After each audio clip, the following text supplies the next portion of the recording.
103 103 سنتیں اور آداب۔ الحمدللہ رب العالمین والصلاة والسلام علی خاتم النبیین، اما بعد فاعوذ باللہ من الشیطان الرجیم، بسم اللہ الرحمن الرحیم۔ 103 103 سنتیں اور آداب، امیر اہل سنت دامت برکاتہ العالیہ کی کتاب 550 سنتیں اور آداب کی ایک قسط۔ دعائے عطار، یا رب المصطفیٰ، جو کوئی 17 صفحات کا رسالہ 103 سنتیں اور آداب پڑھ یا سن لے، اسے سنتوں کا عامل بنا اور اس کی ماں باپ سمیت بلا حساب مغفرت فرما، آمین بجاہ خاتم النبیین صلی اللہ علیہ وآلہ وسلم۔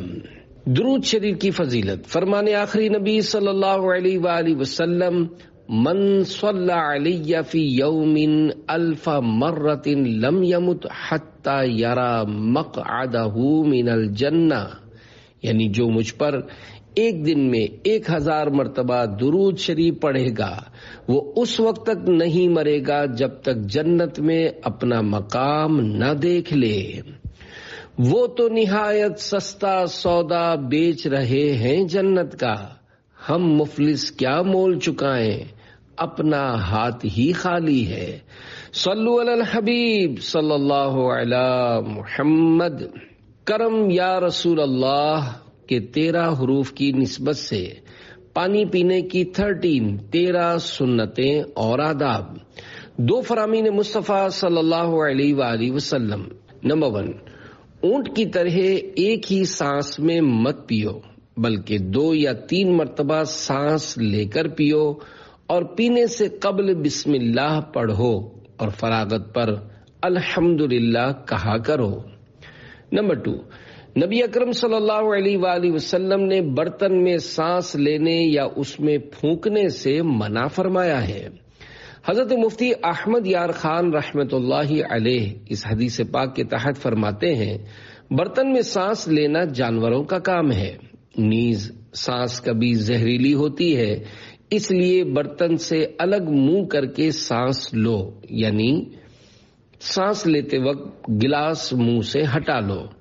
گرم دودھ یا چائے کو پھونکوں سے ٹھنڈا نہ کرو، بلکہ کچھ ٹھہرو، قدرے یعنی کچھ ٹھنڈی ہو جائے پھر پیو۔ البتہ درود پاک وغیرہ پڑھ کر بنیت شفا پانی پر دم کرنے میں حرج نہیں۔ نمبر 3، پینے سے پہلے بسم اللہ پڑھ لیجئے۔ نمبر 4، چوس کر چھوٹے چھوٹے گھونٹ پئیں، بڑے بڑے گھونٹ پینے سے جگر یعنی لیور کی بیماری پیدا ہوتی ہے۔ نمبر 5، پانی 3 سانس میں پئیں۔ 6، بیٹھ کر اور سیدھے ہاتھ سے پئیں۔ 7، لوٹے وغیرہ سے وضو کیا ہو تو اس کا بچا ہوا پانی پینا 70 مرض سے شفا ہے کہ یہ آب زمزم شریف کی مشابہت رکھتا ہے۔ ان 2 یعنی وضو کا بچا ہوا پانی اور زمزم شریف کے علاوہ کوئی سا بھی پانی کھڑے کھڑے پینا مکروہ ہے۔ یہ دونوں پانی قبلہ رو ہو کر کھڑے کھڑے پئیں۔ 8، پینے سے پہلے دیکھ لیجئے کہ پینے کی شے میں کوئی نقصان دہ چیز وغیرہ تو نہیں ہے۔ 9، پی چکنے کے بعد الحمدللہ کہیے۔ 10، حضرت امام محمد بن محمد غزالی رحمت اللہ علیہ فرماتے ہیں، بسم اللہ پڑھ کر پینا شروع کرے، پہلے سانس کے آخر میں الحمدللہ، دوسرے کے بعد الحمدللہ رب العالمین، اور تیسرے سانس کے بعد الحمدللہ رب العالمین الرحمن الرحیم پڑھے۔ یہ ایک اچھا کام ہے، نہ بھی کیا تو حرج نہیں، اور شروع میں بسم اللہ اور ختم پر الحمدللہ کہنے سے بھی سنت ادا ہو جائے گی۔ 11، گلاس میں بچے ہوئے مسلمان کے صاف ستھرے جھوٹے پانی کو قابل استعمال ہونے کے باوجود خواہ مخواہ پھینکنا نہ چاہیے۔ 12، منقول ہے سور المؤمن شفاء، یعنی مسلمان کے جھوٹے میں شفا ہے۔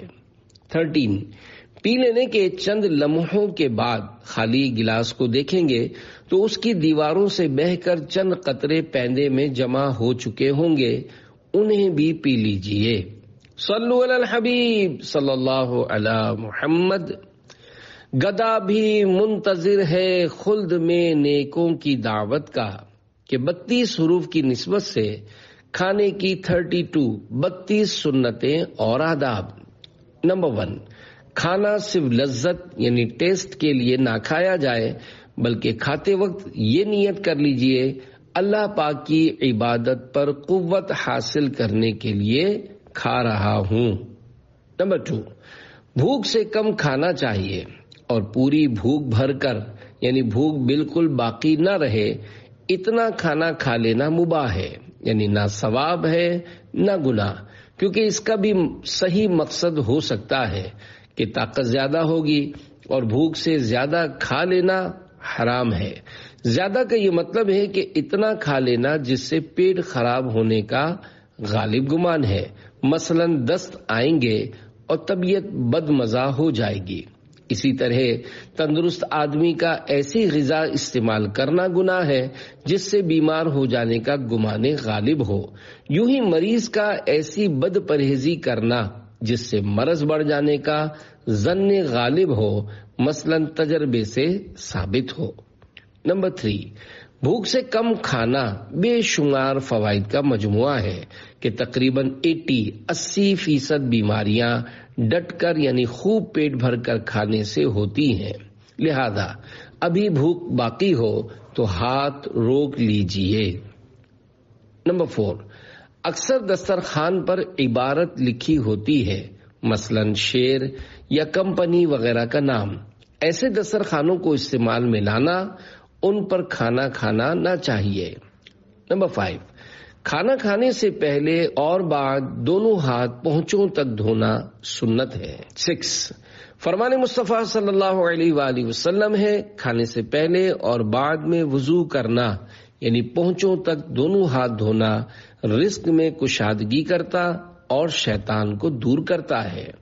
7، کھانا کھانے کے موقع پر جوتے اتار لیجئے کہ اس سے قدم آرام پاتے ہیں۔ فرمان مصطفیٰ صلی اللہ علیہ وآلہ وسلم، جب تم کھانا کھانے لگو تو اپنے جوتے اتار دو، کیونکہ یہ تمہارے قدموں کے لیے راحت یعنی آرام کا باعث ہے۔ 8، کھاتے وقت الٹا پاؤں بچھا دیجئے اور سیدھا گھٹنا کھڑا رکھیے یا سرین پر بیٹھ جائیے اور دونوں گھٹنے کھڑے رکھیے یا دونوں قدموں کی پشت پر 2 زانوں بیٹھیے۔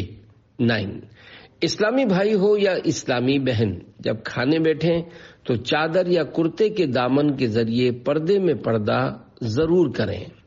10، سالن یا چٹنی کی پیالی روٹی پر مت رکھیے۔ 11، ننگے سر کھانا ادب کے خلاف ہے اور اس سے روزی میں تنگی ہوتی ہے۔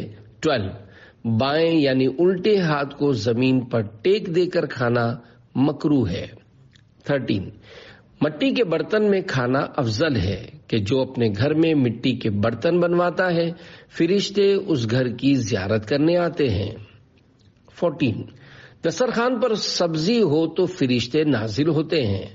15، شروع کرنے سے قبل یہ دعا پڑھ لی جائے، اگر کھانے یا پینے میں زہر بھی ہوگا تو انشاءاللہ الکریم اثر نہیں کرے گا۔ دعا یہ ہے: بسم اللہ الذی لا یضر مع اسمہ شیء فی الارض ولا فی السماء یا حی یا قیوم۔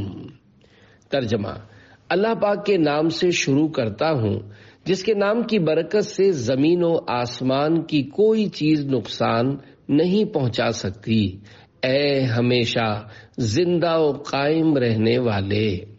16، جس دعا میں یا حی یا قیوم کے بجائے وَهُوَ السَّمِيعُ الْعَلِيمُ ہے، اس دعا کی فضیلت ترمذی اور ابن ماجہ میں اس طرح ہے۔ فرمان مصطفیٰ صلی اللہ علیہ وآلہ وسلم، جو بندہ روزانہ صبح و شام 3 مرتبہ یہ کلمات کہے: بسم اللہ الذی لا یضر مع اسمہ شیء فی الارض ولا فی السماء وَهُوَ السَّمِيعُ الْعَلِيمُ، تو اسے کوئی چیز نقصان نہیں دے سکتی۔ 16 اگر شروع میں بسم اللہ پڑھنا بھول گئے تو دوران طعام یاد آنے پر اس طرح کہہ لیجئے، بسم اللہ اولہ و آخرہ۔ ترجمہ، اللہ پاک کے نام سے کھانے کی شروعات اور اس کا ختم ہونا۔ 17 اول آخر نمک کھائیے کہ سنت ہے اور اس سے 70 بیماریاں دور ہوتی ہیں۔ اعلیٰ حضرت رحمت اللہ علیہ نے نمکین کھانے کو نمک کے حکم میں لیا ہے۔ 18 سیدھے ہاتھ سے کھائیے، الٹے ہاتھ سے کھانا پینا لینا دینا شیطان کا طریقہ ہے۔ اکثر اسلامی بھائی نوالا تو سیدھے ہاتھ سے ہی کھاتے ہیں، مگر جب منہ کے نیچے الٹا ہاتھ رکھتے ہیں تو بعض دانے اس میں گرتے ہیں اور وہ الٹے ہی ہاتھ سے منہ میں ڈال لیتے ہیں۔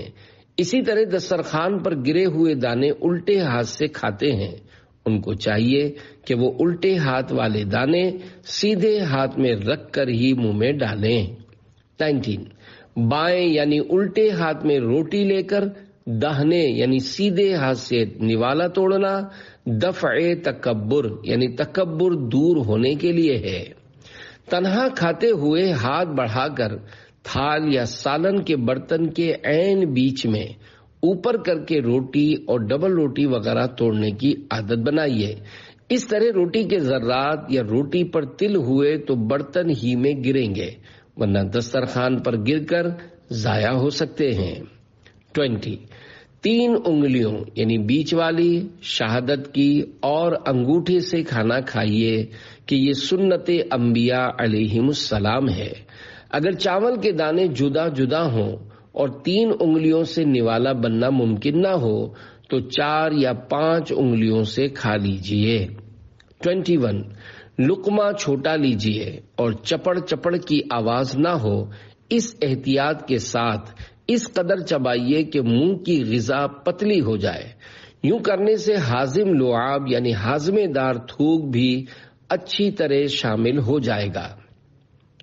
اگر اچھی طرح چبائے بغیر نگل جائیں گے تو ہضم کرنے کے لیے معدے کو تکلیف کرنی پڑے گی اور یوں طرح طرح کی بیماریوں کا سامنا ہو سکتا ہے، لہذا دانت کا کام آنت سے مت لیجیے۔ 22 ہر 2 لقمے کے بعد یا واجدو پڑھنے سے پیٹ میں نور پیدا ہوتا اور بیماری دور ہوتی ہے۔ 23 فراغت کے بعد پہلے بیچ کی پھر شہادت کی انگلی اور آخر میں انگوٹھا 3 بار چاٹیے۔ سرکار مدینہ صلی اللہ علیہ وآلہ وسلم کھانے کے بعد مبارک انگلیوں کو 3 مرتبہ چاٹتے۔ اگر 3 بار چاٹ لینے کے بعد بھی انگلیوں پر غذا کا اثر باقی رہے تو مزید اتنی بار چاٹیے کہ غذا کا اثر جاتا رہے۔ 24 برتن بھی چاٹ لیجئے۔ حدیث پاک میں ہے، کھانے کے بعد جو شخص برتن چاٹتا ہے تو وہ برتن اس کے لیے دعا کرتا ہے اور کہتا ہے، اللہ پاک تجھے جہنم کی آگ سے آزاد کرے جس طرح تو نے مجھے شیطان سے آزاد کیا۔ اور ایک روایت میں ہے کہ برتن اس کے لیے استغفار یعنی مغفرت کی دعا کرتا ہے۔ 25 حضرت امام محمد بن محمد غزالی رحمت اللہ علیہ فرماتے ہیں، جو کھانے کے بعد پیالے یا رکابی کو چاٹے اور دھو کر پی لے اسے 1 غلام آزاد کرنے کا ثواب ملتا ہے، اور گرے ہوئے ٹکڑے اٹھا کر کھانا جنت کی حوروں کا مہر ہے۔ 26 فرمان مصطفیٰ صلی اللہ علیہ وآلہ وسلم ہے، جو شخص کھانے کے گرے ہوئے ٹکڑوں کو اٹھا کر کھائے وہ فراخی یعنی کشادگی کے ساتھ زندگی گزارتا ہے اور اس کی اولاد میں خیریت رہتی ہے۔ 27 کھانے کے بعد دانتوں کا خلال کیجیے۔ 28 کھانے کے بعد اول آخر درود شریف کے ساتھ یہ دعا پڑھیے، الحمدللہ الذی اطعمنا وسقانا وجعلنا مسلمین۔ ترجمہ، اللہ پاک کا شکر ہے جس نے ہمیں کھلایا پلایا اور ہمیں مسلمان بنایا۔ 29 اگر کسی نے کھلایا ہو تو یہ دعا بھی پڑھیے، اللہم اطعم من اطعمنی واسقی من سقانی. ترجمہ: اے اللہ پاک اس کو کھلا جس نے مجھے کھلایا اور اس کو پلا جس نے مجھے پلایا. 30. کھانا کھانے کے بعد سورہ اخلاص اور سورہ قریش پڑھیے. 31. کھانے کے بعد ہاتھ صابن سے اچھی طرح دھو کر پونچھ لیجئے. 32. حضرت امام محمد بن محمد غزالی رحمت اللہ علیہ لکھتے ہیں، کھانے کے بعد وضو یعنی پہنچوں تک دونوں ہاتھ دھونا جنون یعنی پاگل پن کو دور رکھتا ہے. صلو علی الحبیب صلی اللہ علی محمد. قطع رحمی حرام ہے کہ 13 حروف کی نسبت سے صلہ رحمی کی 13 سنتیں اور آداب. نمبر 1، فرمان الہی وَاتَّقُوا اللَّهَ الَّذِي تَسَاءَلُونَ بِهِ وَالْأَرْحَامَ. ترجمہ کنز الایمان، اور اللہ سے ڈرو جس کے نام پر مانگتے ہو اور رشتوں کا لحاظ رکھو. اس آیت مبارکہ کے تحت تفسیر مظہری میں ہے، یعنی تم قطع رحم یعنی رشتہ داروں سے تعلق توڑنے سے بچو. 7 فرامین مصطفیٰ صلی اللہ علیہ وآلہ وسلم. نمبر 2، جو اللہ پاک اور قیامت پر ایمان رکھتا ہے اسے چاہیے کہ صلہ رحمی کرے. 3، قیامت کے دن اللہ پاک کے عرش کے سائے میں 3 قسم کے لوگ ہوں گے، ان میں سے ایک ہے صلہ رحمی کرنے والا. 4، رشتہ کاٹنے والا جنت میں نہیں جائے گا. 5، لوگوں میں سے وہ شخص سب سے اچھا ہے جو کثرت سے قرآن کریم کی تلاوت کرے، زیادہ متقی ہو، سب سے زیادہ نیکی کا حکم دینے اور برائی سے منع کرنے والا ہو، اور سب سے زیادہ صلہ رحمی یعنی رشتہ داروں کے ساتھ اچھا برتاؤ کرنے والا ہو.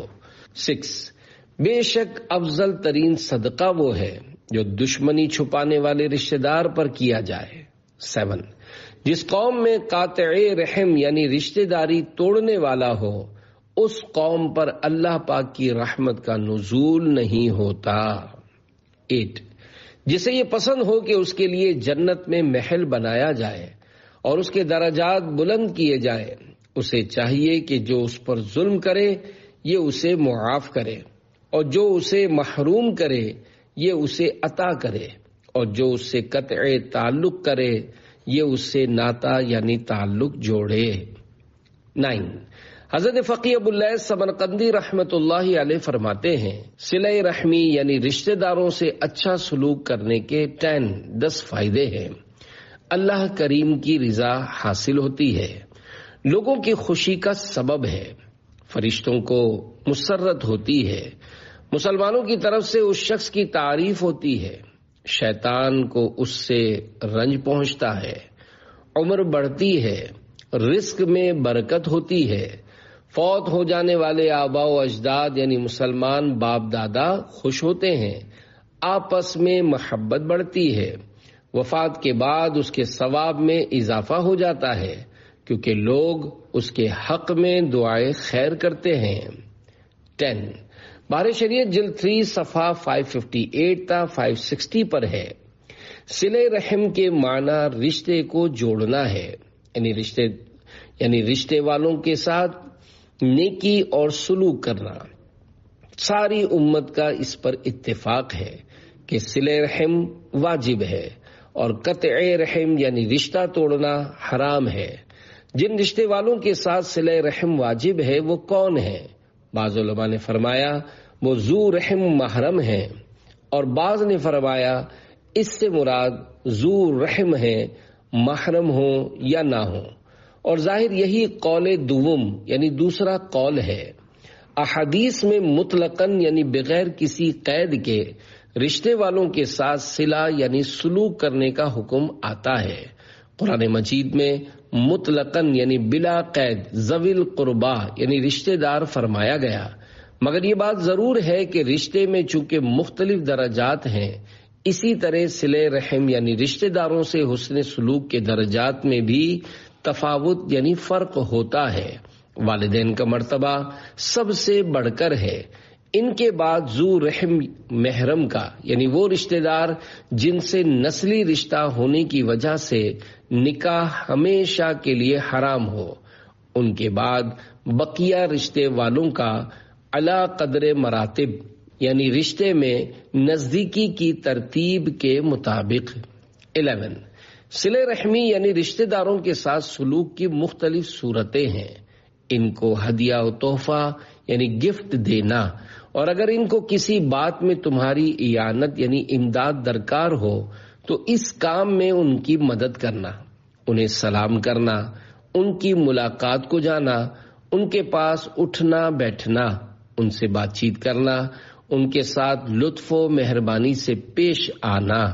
12 اگر یہ شخص پردیس میں ہے تو رشتے والوں کے ساتھ خط بھیجا کرے، ان سے خط و کتابت جاری رکھے تاکہ بے تعلقی پیدا نہ ہونے پائے، اور ہو سکے تو وطن آئے اور رشتہ داروں سے تعلقات تازہ کر لے۔ اس طرح کرنے سے محبت میں اضافہ ہوگا۔ فون یا انٹرنیٹ کے ذریعے بھی رابطے کی ترکیب مفید ہے۔ 13 صلہ رحمی یعنی رشتہ داروں کے ساتھ اچھا سلوک اسی کا نام نہیں کہ وہ سلوک کرے تو تم بھی کرو، یہ چیز تو حقیقت میں مکافہ یعنی ادلا بدلا کرنا ہے کہ اس نے تمہارے پاس چیز بھیج دی، تم نے اس کے پاس بھیج دی، وہ تمہارے یہاں آیا، تم اس کے پاس چلے گئے۔ حقیقتاً صلہ رحم یعنی اعلیٰ درجے کا صلہ رحم یہ ہے کہ وہ کاٹے اور تم جوڑو، وہ تم سے جدا ہونا چاہتا ہے، بے اعتنائی یعنی بے پرواہی کرتا ہے، اور تم اس کے ساتھ رشتے کے حقوق کی مراعات یعنی لحاظ و رعایت کرو۔ صلو علی الحبیب صلی اللہ علی محمد۔ راہ مدینہ کا مسافر کے 15 حروف کی نسبت سے پڑوسی کے بارے میں 15 سنتیں اور آداب۔ 8 فرامین مصطفیٰ صلی اللہ علیہ وآلہ وسلم۔ نمبر 1 اللہ پاک نیک مسلمان کی وجہ سے اس کے پڑوس کے 100 گھروں سے بلا دور فرما دیتا ہے۔ پھر آپ صلی اللہ علیہ وآلہ وسلم نے یہ آیت مبارکہ تلاوت فرمائی۔ وَلَوْلَا دَفْعُ اللَّهِ النَّاسَ بَعْضَهُمْ بِبَعْضٍ لَفَسَدَتِ الْأَرْضُ۔ پارہ 2 سورہ بقرہ آیت 251۔ ترجمہ کنز ایمان۔ اور اگر اللہ لوگوں میں بعض سے بعض کو دفع نہ کرے تو ضرور زمین تباہ ہو جائے۔ نمبر 2 اللہ پاک کے نزدیک بہترین پڑوسی وہ ہے جو اپنے پڑوسی کا خیر خواہ ہو۔ نمبر 3 وہ جنت میں نہیں جائے گا جس کا پڑوسی اس کی آفتوں سے امن میں نہیں ہے۔ 4 وہ مومن نہیں جو خود پیٹ بھر کھائے اور اس کا پڑوسی اس کے پہلو میں بھوکا رہے، یعنی کامل مومن نہیں۔ 5 جس نے اپنے پڑوسی کو ایذا دی اس نے مجھے ایذا دی، اور جس نے مجھے ایذا دی اس نے اللہ پاک کو ایذا دی۔ 6 جبریل علیہ السلام مجھے پڑوسی کے متعلق برابر وصیت کرتے رہے، یہاں تک کہ مجھے گمان یعنی خیال ہوا کہ پڑوسی کو وارث بنا دیں گے۔ 7 جو شخص اللہ اور یوم آخرت پر ایمان رکھتا ہے اسے چاہیے کہ وہ اپنے پڑوسی کے ساتھ حسن سلوک سے پیش آئے۔ 8 40 گھر پڑوسی ہیں۔ حضرت امام زہری رحمت اللہ علیہ فرماتے ہیں اس سے چاروں طرف 40 گھر مراد ہیں۔ نزہۃ القاری میں ہے پڑوسی کون ہے اس کو ہر شخص اپنے عرف اور معاملے سے سمجھتا ہے۔ 9 حضرت امام محمد بن محمد غزالی رحمت اللہ علیہ فرماتے ہیں پڑوسی کے حقوق میں سے یہ بھی ہے کہ اسے سلام کرنے میں پہل کرے، اس سے طویل گفتگو نہ کرے، اس کے حالات کے بارے میں زیادہ پوچھ گچھ نہ کرے، وہ بیمار ہو تو اس کی مزاج پرسی کرے، مصیبت کے وقت اس کی غم خواری کرے اور اس کا ساتھ دے، خوشی کے موقع پر اسے مبارکباد دے اور اس کے ساتھ خوشی میں شرکت ظاہر کرے، اس کی لغزشوں سے درگزر کرے، چھت سے اس کے گھر میں نہ جھانکے، اس کے گھر کا راستہ تنگ نہ کرے، وہ اپنے گھر میں جو کچھ لے جا رہا ہے اسے دیکھنے کی کوشش نہ کرے، اس کے عیبوں پر پردہ ڈالے، اگر وہ کسی حادثے یا تکلیف کا شکار ہو تو فوری طور پر اس کی مدد کرے، جب وہ گھر میں موجود نہ ہو تو اس کے گھر کی حفاظت سے غفلت نہ برتے، اس کے خلاف کوئی بات نہ سنے اور اس کے اہل خانہ سے نگاہوں کو پست یعنی نیچی رکھے، اس کے بچوں سے نرم گفتگو کرے، اسے جن دینی یا دنیاوی امور کا علم نہ ہو ان کے بارے میں اس کی رہنمائی کرے۔ 10 حکایت، حضرت عبداللہ بن مسعود رضی اللہ عنہ کی خدمت میں ایک شخص نے عرض کی، میرا پڑوسی مجھے اذیت پہنچاتا ہے، مجھے گالیاں دیتا ہے اور مجھ پر سختی کرتا ہے۔ فرمایا اگر اس نے تمہارے بارے میں اللہ پاک کی نافرمانی کی ہے تو تم اس کے بارے میں اللہ پاک کی اطاعت کرو۔ 11 حکایت، ایک بزرگ کے گھر میں چوہوں کی کثرت تھی، کسی نے عرض کی حضرت اگر آپ بلی رکھ لیں تو اچھا ہے۔ فرمایا مجھے ڈر ہے کہ چوہا بلی کی آواز سن کر پڑوسی کے گھر میں چلا جائے، اس طرح میں اس کے لیے وہ بات پسند کرنے والا ہو جاؤں گا جسے میں خود اپنے لیے پسند نہیں کرتا۔ منقول ہے فقیر پڑوسی قیامت کے دن مالدار پڑوسی کا دامن پکڑ کر کہے گا، اے میرے رب اس سے پوچھ اس نے مجھے اپنے حسن سلوک سے کیوں محروم کیا اور مجھ پر اپنا دروازہ کیوں بند کیا۔ 13 ایک شخص نے عرض کی، یا رسول اللہ صلی اللہ علیہ وآلہ وسلم فلانی عورت کے متعلق ذکر کیا جاتا ہے کہ نماز و روزہ و صدقہ کثرت سے کرتی ہے، مگر یہ بات بھی ہے کہ وہ اپنے پڑوسیوں کو زبان سے تکلیف پہنچاتی ہے۔ فرمایا وہ جہنم میں ہے۔ انہوں نے عرض کی، یا رسول اللہ صلی اللہ علیہ وآلہ وسلم فلانی عورت کی نسبت زیادہ ذکر کیا جاتا ہے کہ اس کے نفل روزہ و صدقہ و نماز میں کمی ہے، وہ پنیر یعنی چیز کے ٹکڑے صدقہ کرتی ہے اور اپنی زبان سے پڑوسیوں کو ایذا نہیں دیتی۔ فرمایا وہ جنت میں ہے۔ 14 فرمان مصطفیٰ صلی اللہ علیہ وآلہ وسلم، پڑوسی 3 قسم کے ہیں، بعض کے 3 حق ہیں، بعض کے 2 اور بعض کا 1 حق ہے۔ جو پڑوسی مسلم اور رشتہ دار ہو اس کے 3 حق ہیں، پڑوس کا حق اور حق اسلام اور رشتہ داری کا حق۔ پڑوسی مسلم کے 2 حق ہیں، پڑوس کا حق اور حق اسلام، اور پڑوسی کافر کا صرف 1 پڑوس کا حق ہے۔ حکایت، حضرت بایزید بستامی رحمت اللہ علیہ کا یہودی پڑوسی سفر میں گیا، اس کے بال بچے گھر میں رہ گئے، رات کو یہودی کا بچہ روتا تھا، آپ رحمت اللہ علیہ نے پوچھا بچہ کیوں روتا ہے؟ یہودن بولی گھر میں چراغ نہیں ہے، بچہ اندھیرے میں گھبراتا ہے۔ اس دن سے آپ روزانہ چراغ میں خوب تیل بھر کر روشن کر کے یہودی کے گھر بھیج دیا کرتے تھے۔ جب یہودی لوٹا تو اس کی بیوی نے یہ واقعہ سنایا۔ یہودی بولا جس گھر میں بایزید کا چراغ آ گیا وہاں کفر کا اندھیرا کیوں رہے؟ وہ سب مسلمان ہو گئے۔ مہمان نوازی کی 30 سنتیں اور آداب۔ 8 فرامین مصطفیٰ صلی اللہ علیہ وآلہ وسلم۔ نمبر 1، جو اللہ پاک اور قیامت پر ایمان رکھتا ہے اسے چاہیے کہ مہمان کا احترام کرے۔ مفسر قرآن حضرت مفتی احمد یار خان رحمت اللہ علیہ اس حدیث پاک کے تحت فرماتے ہیں، مہمان کا احترام یہ ہے کہ اس سے خندہ پیشانی یعنی مسکرا کر اچھی طرح سے ملے، اس کے لیے کھانے اور دوسری خدمات کا انتظام کرے، حتی الامکان اپنے ہاتھ سے اس کی خدمت کرے۔ 2، جو اللہ پاک اور قیامت پر ایمان رکھتا ہے اسے چاہیے کہ مہمان کو ایذا نہ دے۔ نمبر 3، جب کوئی مہمان کسی کے یہاں آتا ہے تو اپنا رزق لے کر آتا ہے، اور جب اس کے یہاں سے جاتا ہے تو صاحب خانہ یعنی گھر والے کے گناہ بخشے جانے کا سبب ہوتا ہے۔ 4، جس نے نماز قائم کی، زکوٰۃ ادا کی، حج ادا کیا، رمضان کے روزے رکھے اور مہمان کی مہمان نوازی کی، وہ جنت میں داخل ہوگا۔ 5، جو شخص باوجود قدرت مہمان نوازی نہیں کرتا اس میں بھلائی نہیں۔ 6، آدمی کی کم عقلی ہے کہ وہ اپنے مہمان سے خدمت لے۔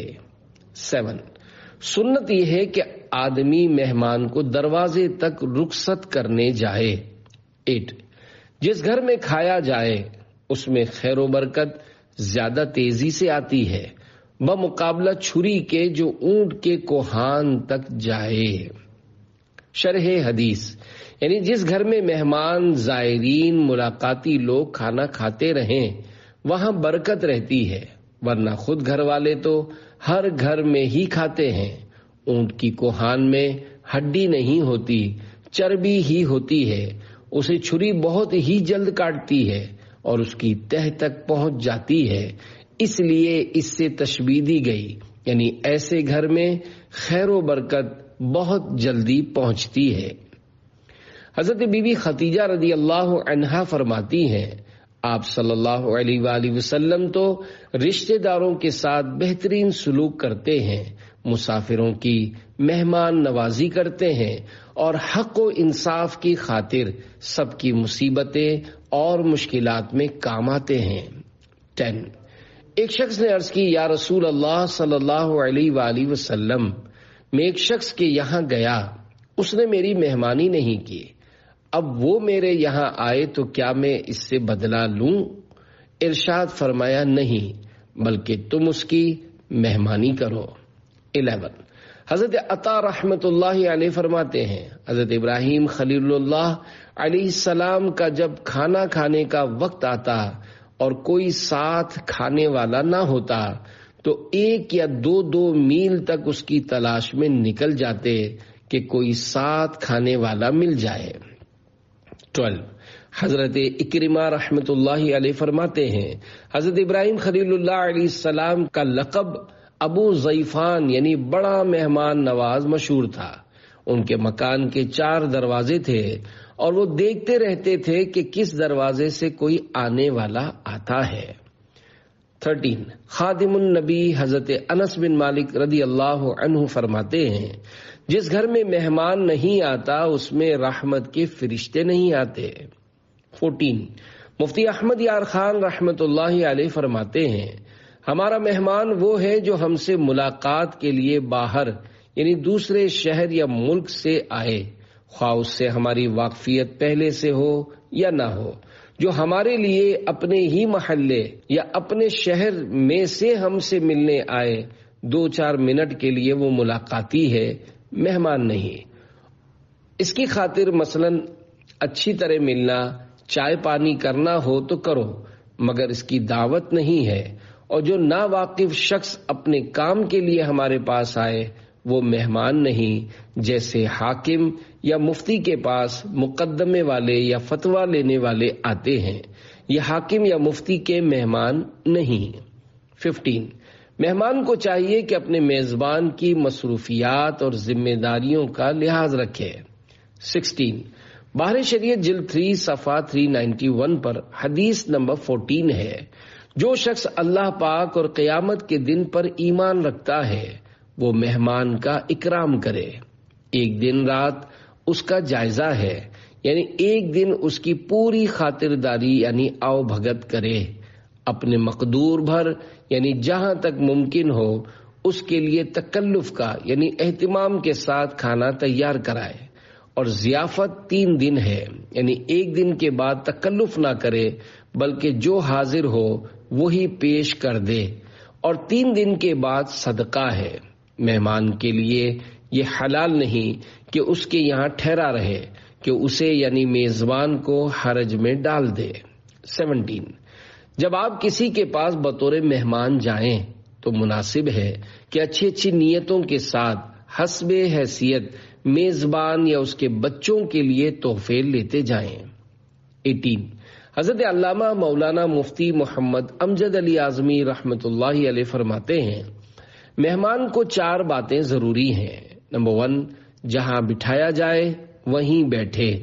نمبر 2، جو کچھ اس کے سامنے پیش کیا جائے اس پر خوش ہو، یہ نہ ہو کہ کہنے لگے اس سے اچھا تو میں اپنے ہی گھر کھایا کرتا ہوں، یا اسی قسم کے دوسرے الفاظ۔ نمبر 3، بغیر اجازت صاحب خانہ، یعنی میزبان سے اجازت لیے بغیر وہاں سے نہ اٹھے۔ اور نمبر 4، جب وہاں سے جائے تو اس کے لیے دعا کرے۔ 19، گھر یا کھانے وغیرہ کے معاملے میں مہمان کسی قسم کی تنقید کرے، نہ جھوٹی تعریف۔ 20، میزبان بھی مہمان کو جھوٹ کے خطرے میں ڈالنے والے سوالات نہ کرے، مثلاً کہنا کہ ہمارا گھر کیسا لگا، یا کہا ہمارا کھانا آپ کو پسند آیا یا نہیں۔ ایسے موقع پر اگر پسند نہ ہونے کے باوجود مہمان مروت میں گھر یا کھانے کی جھوٹی تعریف کرے گا تو گناہگار ہوگا۔ 21، میزبان اس طرح کا سوال بھی نہ کرے کہ آپ نے پیٹ بھر کر کھایا یا نہیں، کہ یہاں بھی جواباً جھوٹ کا اندیشہ ہے کہ کم کھانے کی عادت یا پرہیزی یا کسی بھی وجہ سے کم کھانے کے باوجود اصرار و تکرار سے بچنے کے لیے مہمان کو جھوٹ موٹ کہنا پڑ جائے کہ میں نے خوب ڈٹ کر کھایا ہے۔ 22، بعض اوقات کھانے کے موقع پر مہمان پر ایک شخص مقرر کر دیا جاتا ہے جو اپنے ہاتھ سے مہمان کی پلیٹ میں کھانا یا سالن، بوٹی وغیرہ ڈالتا رہتا ہے۔ مہمان کو اس سے پریشانی ہو سکتی ہے، مثلاً وہ بوٹی کھانے سے بچنا چاہتا ہے اور میزبان کا آدمی بوٹیاں ڈالے جا رہا ہے۔ 23، میزبان کو چاہیے کہ مہمان سے وقتاً فوقتاً کہے اور کھاؤ، مگر اس پر اصرار نہ کرے کہ کہیں اصرار کی وجہ سے زیادہ نہ کھا جائے اور یہ اس کے لیے نقصان دہ ہو۔ 24، حضرت امام ابو حامد محمد بن محمد غزالی رحمت اللہ علیہ فرماتے ہیں، ساتھی کم کھاتا ہو تو رغبت دلاتے ہوئے اس سے کہے کھائیے، لیکن 3 بار سے زیادہ نہ کہا جائے، کیونکہ یہ اصرار کرنا اور حد سے بڑھنا ہوا۔ 25، میزبان کو بالکل خاموش نہ رہنا چاہیے اور یہ بھی نہ کرنا چاہیے کہ کھانا رکھ کر غائب ہو جائے، بلکہ وہاں حاضر رہے۔ 26، مہمانوں کے سامنے خادم وغیرہ پر ناراض نہ ہو۔ میزبان کو چاہیے کہ مہمان کی خاطرداری میں خود مشغول ہو، خادموں کے ذمے اس کو نہ چھوڑے کہ یہ یعنی مہمان کی آؤ بھگت حضرت ابراہیم خلیل اللہ علیہ السلام کی سنت ہے۔ جو شخص اپنے مسلمان بھائیوں کے ساتھ کھاتا ہے اس سے قیامت میں اس کھانے کا حساب نہ ہوگا۔ 28، حضرت امام ابو حامد محمد بن محمد غزالی رحمت اللہ علیہ فرماتے ہیں، جو شخص کم خوراک ہو جب وہ لوگوں کے ساتھ کھائے تو کچھ دیر بعد کھانا شروع کرے اور چھوٹے لقمے اٹھائے اور آہستہ آہستہ کھائے تاکہ آخر تک دوسرے لوگوں کا ساتھ دے سکے۔ 29، اگر کسی نے اس لیے جلدی سے ہاتھ روک لیا تاکہ لوگوں کے دلوں میں مقام پیدا ہو اور اس کو بھوک سے کم کھانے والا تصور کریں تو ریاکار اور عذاب نار کا حقدار ہے۔ 30، اگر بھوک سے کچھ زیادہ اس لیے کھا لیا کہ مہمان کے ساتھ کھا رہا ہے اور معلوم ہے کہ یہ ہاتھ روک دے گا تو مہمان شرما جائے گا اور سیر ہو کر نہ کھائے گا، تو اس صورت میں بھی کچھ زیادہ کھا لینے کی اجازت ہے، جبکہ اتنی ہی زیادتی ہو جس سے معدہ خراب ہونے کا خطرہ نہ ہو۔ صلو علی الحبیب صلی اللہ علی محمد۔